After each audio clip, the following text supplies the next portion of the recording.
بسم الله الرحمن الرحيم نحمده ونصلي ونسلم على رسوله الكريم أما بعد عن عبد الله بن عمر رضي الله تعالى عنهما قال قال رسول الله صلى الله عليه وسلم صلاة الجماعة تفضل صلاة الفذ ب27 درجة أو كما قال عليه الصلاة والسلام۔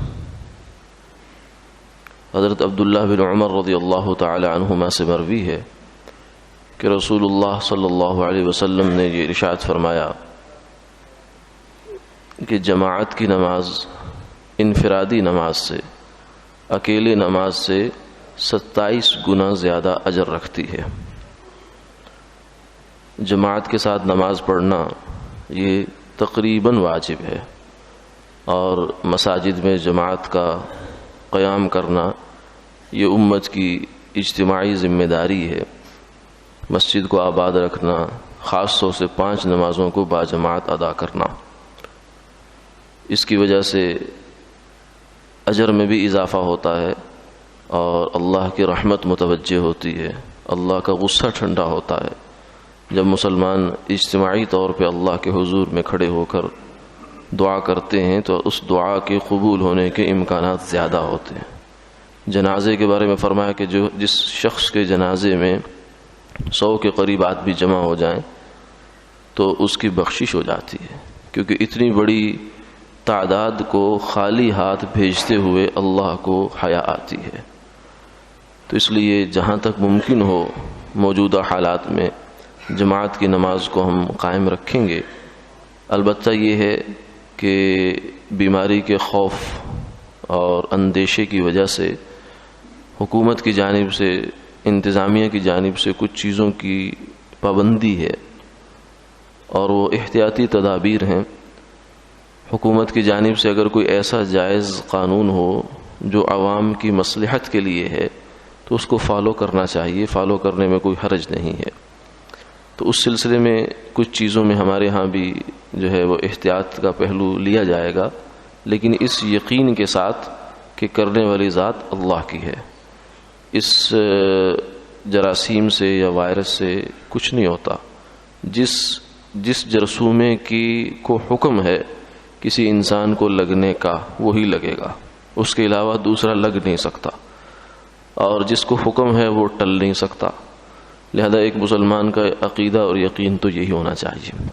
لیکن احتیاط اس وجہ سے ہے کہ ایک تو ہم سے حکومت وقت کا مطالبہ ہے، دوسرا یہ ہے کہ ہمارے ایمان چونکہ کمزور ہیں تو احتیاط کر لیں گے تو ہم ایک اپنے اندر اطمینان محسوس کریں گے کہ میں نے احتیاط کی لہذا میں بچ گیا، یا بعد میں خدا نخواستہ اگر کچھ ہو تو آدمی کو پھر افسوس نہیں ہوتا، کیونکہ احتیاط کے باوجود بھی اگر انسان سے کچھ اونچ نیچ ہو جائے تو آدمی کہتا ہے میرے بس میں جتنا تھا وہ میں نے کر لیا، اب اس کے بعد نتیجہ تو میرے ہاتھ میں نہیں ہے۔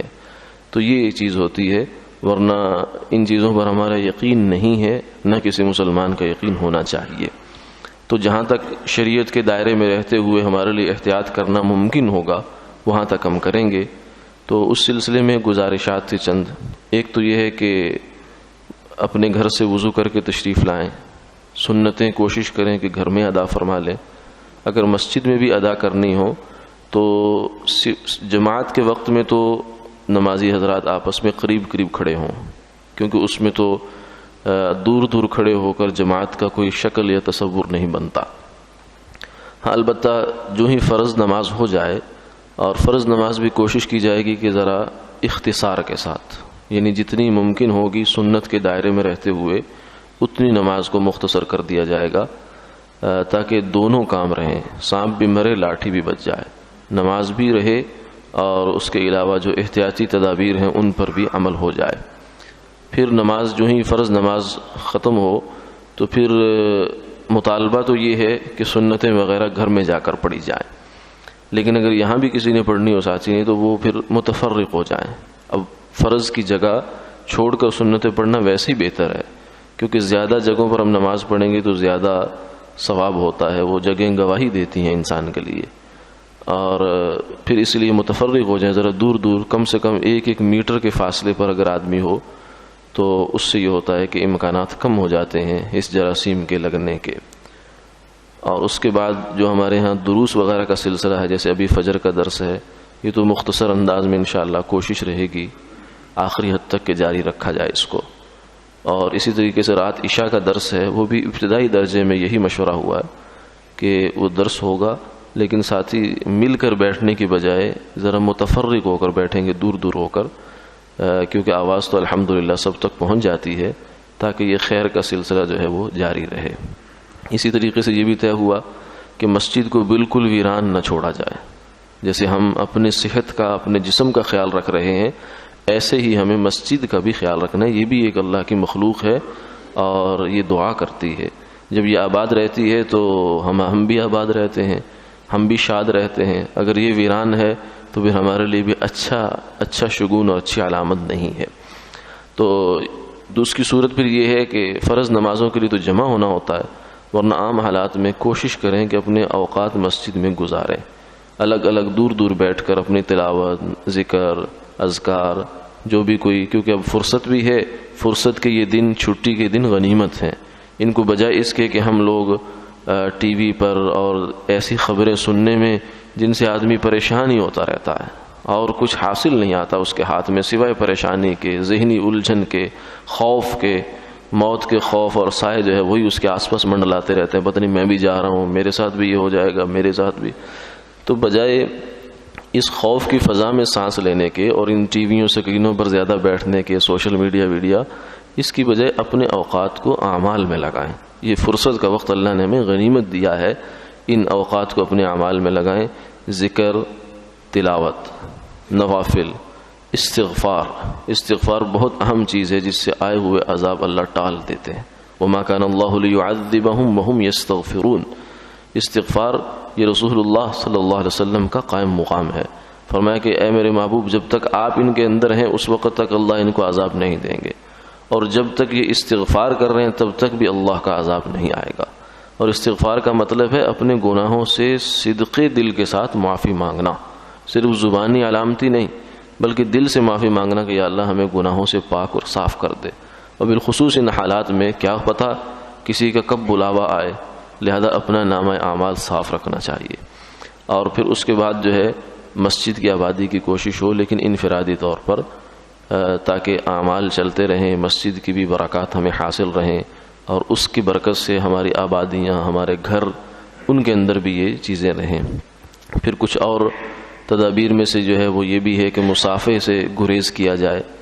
تو مصافحہ جو ہے وہ کرنے میں حرج نہیں ہے، لیکن پھر اس ہاتھ کو ناک، منہ وغیرہ پر نہ لگایا جائے جب تک اس کو دھو نہ لیا جائے. تو یہ بھی ایک احتیاط کے درجے کی تدبیر ہے، اللہ اس کو مفید فرمائے. اور پھر اس کے بعد اگلا مسئلہ یہ ہے کہ جن لوگوں کو کچھ علامات ہیں، مثلا نزلہ ہے، کھانسی ہے، اس طرح کے مسائل ہیں، چھینکیں آ رہی ہیں، تو وہ کوشش کریں کہ ماسک استعمال کر لیں. اور دوسرے اگر بھی حضرات ماسک استعمال کرنا چاہیں احتیاط کے پیش نظر نماز کے دوران، تو عذر کی حالت میں ماسک استعمال کرنا جائز ہے.